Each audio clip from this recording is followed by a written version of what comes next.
about it, and he said he was sort of hesitant. He said, "Gee, I don't know." He said, "You're doing pretty well right now in the movies." James Arness didn't talk much. He never chased the spotlight. For 20 years, he played Marshal Matt Dillon on Gunsmoke. I want to teach you a lesson. Well, you made your mistake, mister. The longest-running primetime drama in television history. And through it all, he stayed quiet, humble, professional, but he was always watching, always learning, always respecting the actors who came before him and the ones who worked beside him. This isn't about Hollywood glitz or award shows. For Arness, it was always about the work, about actors who showed up, did their job, and made everyone around them better. He came from a generation that valued reliability over fame, consistency over flash, and he knew greatness when he saw it. These are the 10 actors James Arness respected most, not for their celebrity, not for their Oscars, for their dedication, for their honesty, for the way they carried themselves on set and off, for proving that being a true professional means more than just talent, it means character. 10. Dennis Weaver. Dennis Weaver was James Arness's first partner on Gunsmoke. He was not able to bring that to the character at all. He had to be a very serious guy, actually, and play. Weaver played Chester Good, the limping deputy with the heart of gold. You ain't leaving. Oh, after tomorrow. No, you can't, not now. And Arness respected him deeply, not just as an actor, but as a scene partner. Weaver never tried to steal the spotlight. He supported me. He complimented me. He made Arness look good. What Arness admired most about Weaver was his creativity. Chester's limp wasn't in the script. Weaver created it. That character choice became iconic. It showed Arness that great actors don't just read lines. They make choices. They build characters from the ground up. And Weaver did that beautifully. Weaver eventually left Gunsmoke to pursue his own career, and Arness supported him completely. No hard feelings, no jealousy, just respect for a man who wanted to grow. Weaver went on to star in McCloud and proved he could carry a show on his own, and Arness was proud of him. That's what real professionals do. They lift each other up. 9. Milburn Stone.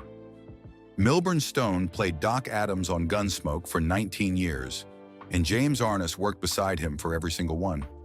I would have thought about, being an actor or anything like that, which I did not pursue at that time at all.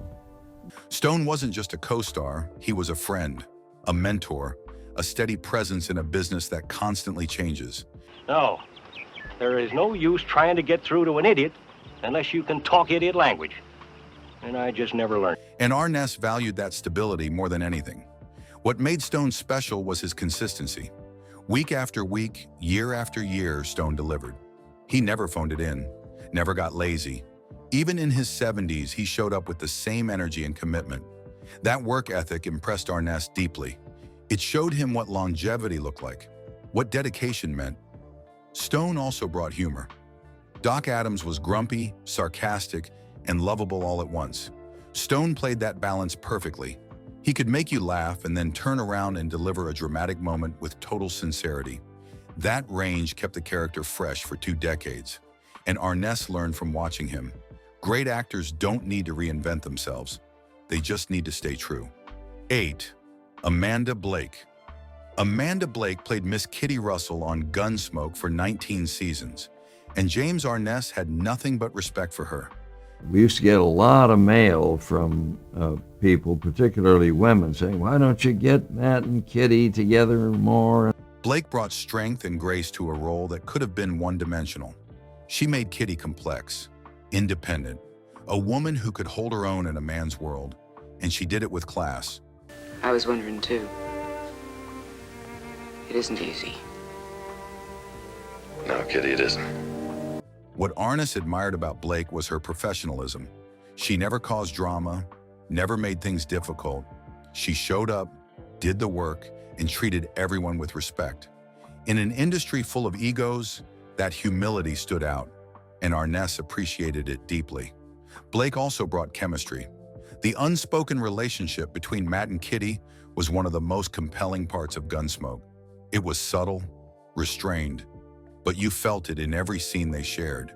And that chemistry came from mutual respect, from two actors who trusted each other completely. Blake made Arness better, and he knew it. That's what great scene partners do. 7. Burt Reynolds. Burt Reynolds started on Gunsmoke as a regular cast member. Stayed in the back of my mind because people loved it. It was the hit of the shows, and we did it for a number of nights, I guess, there. He played Quint Asper, a half-Native American blacksmith. It means health, happiness, and death to enemy spirits. No. And James Arness saw his potential immediately. Reynolds had charisma, energy, a natural screen presence that couldn't be taught, and Arness respected that talent. What Arness admired most was Reynolds' ambition. Reynolds didn't want to stay in television forever. He wanted more, and he worked for it. He left Gunsmoke to pursue a film career, and Arness supported him. No bitterness, just encouragement. Because Arness understood, some actors are meant for bigger things. Reynolds went on to become one of the biggest movie stars of the 70s, and Arness watched with pride. Reynolds never forgot his roots. He always spoke highly of Gunsmoke and of Arness. That loyalty mattered. It showed character, and Arness respected that. Reynolds proved that you can chase success without burning bridges, without forgetting where you came from. 6. Ken Curtis. Ken Curtis became James Arness's longest-running scene partner. Curtis played Festus Hagen for over a decade on Gunsmoke. I want to know what I think. You better get out before you get me all out of sorts. And the two men built a real friendship. Curtis brought humor and heart to the show, and Arness trusted him completely, both on screen and off. What Arness loved about Curtis was his authenticity. Curtis understood Westerns. He'd lived that life, grew up around ranches and horses, and it showed in every scene. He didn't have to fake the accent or the mannerisms. It came naturally, and that honesty made Festus one of the most beloved characters on television. Curtis also brought loyalty. He never complained, never demanded more screen time or bigger storylines.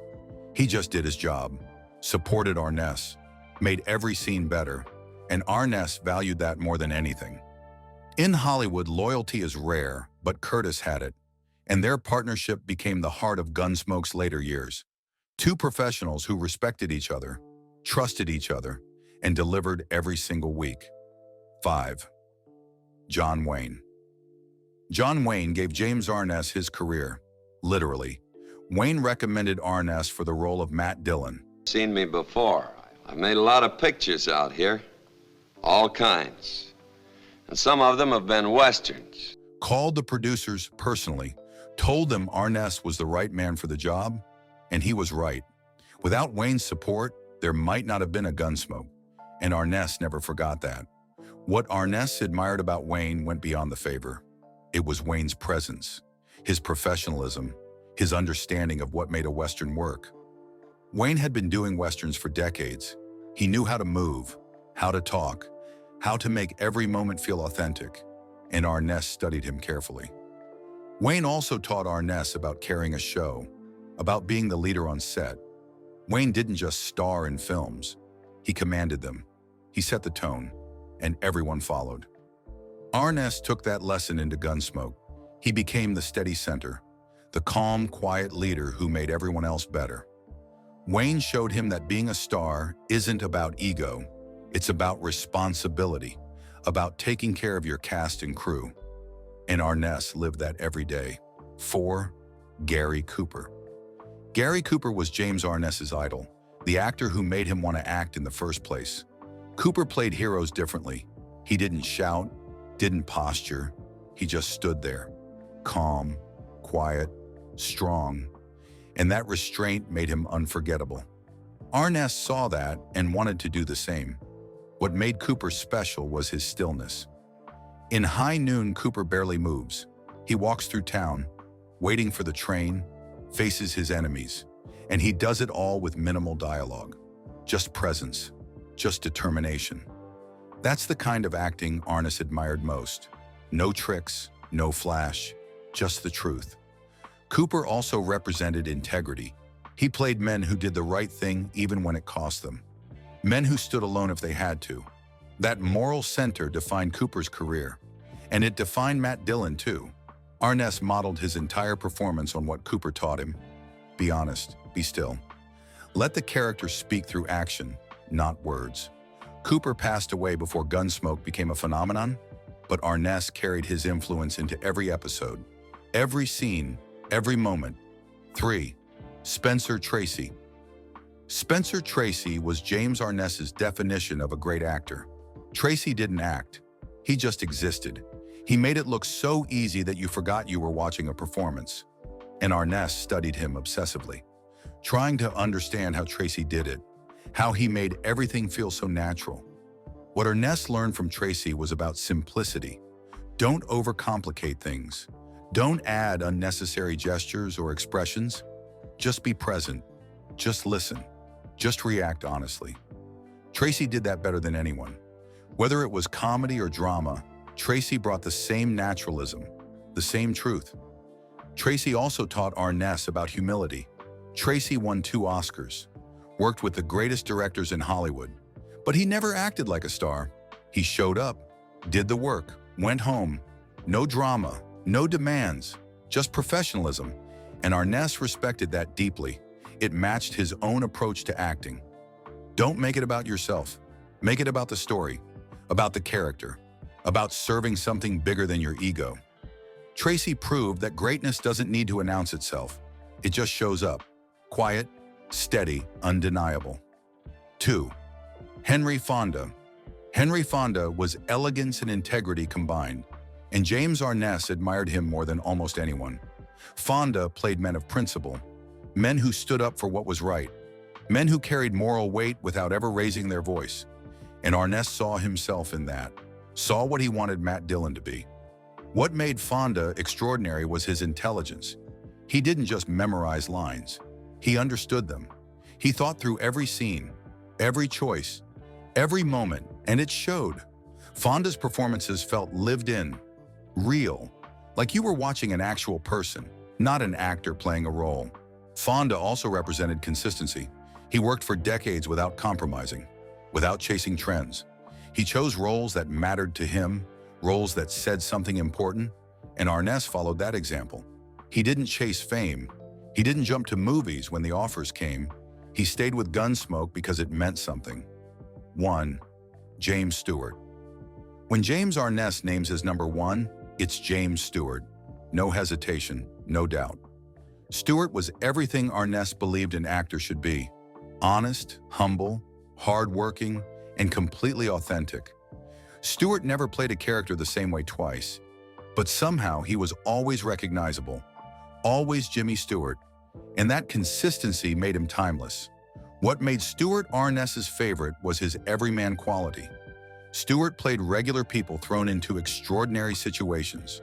He played heroes who were scared, who doubted themselves, who had to find courage when they didn't feel brave. That humanity made his performances powerful, made audiences connect with him in ways they couldn't with more polished actors. Stewart also lived the values he portrayed. He served in World War II, flew combat missions, came home and never bragged about it, just went back to work. That humility impressed Arness deeply. Stewart proved that being a star doesn't require ego, it requires character, requires doing good work and treating people well. Arness modeled his entire career on Stewart's example. Be real, be kind, be professional. Don't chase fame, just do honest work. Stewart showed him that the greatest actors aren't the loudest. They're the ones who make you believe. Who cares? Who stays with you long after the film ends? James Arness didn't choose favorites by fame. He chose them by character. By the way they worked, by the example they set. Who's your number 1? Share your thoughts in the comments and subscribe for more stories from television's golden age.